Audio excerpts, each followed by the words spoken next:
సిరియాలో సామాన్య ప్రజల్ని చంపేసింది అని సిరియా ప్రభుత్వం బాధపడిపోతుంది. ఐక్యరాజ్యసమితికి కంప్లైంట్ చేసింది. ఎందుకయ్యా అంటే అమెరికా వాడిన మిస్సైల్స్ వాళ్ళని చచ్చిపోయారు అన్నట్టు. ఇక్కడ విచిత్రం ఏంటంటే సిరియాలో నుండి మిస్సైల్స్ని వాడారు హౌతీలు, ఇస్లామిక్ రెసిస్టెన్స్ ఫోర్స్. అవి వెళ్ళి అమెరికాకు సంబంధించిన వాణిజ్య నౌకల మీద పడ్డాయి, అమెరికాకు సంబంధించిన యుద్ధ నౌకల మీద పడ్డాయి.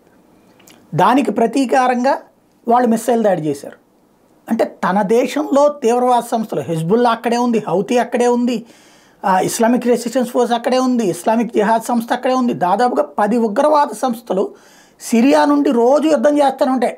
ఇజ్రాయెల్ మీద యుద్ధం చేస్తుంటాయి, అమెరికన్ స్థావరాల మీద దాడులు చేస్తుంటాయి, యూకే వాళ్ళ మీద దాడులు చేస్తుంటాయి. అన్ని దరిద్ర పనులు అక్కడే నుంచినే జరుగుతుంటాయి. కానీ దానికి ప్రతీకారంగా ఏదైనా జరిగితే అదిగో పబ్లిక్ ఒకటి చచ్చిపోయాడు, 2 చచ్చిపోయాడు అని చెప్పేసి, అంటే హంతకులు హత్య గురించి ఆవేదన చెందుతున్నారన్నమాట.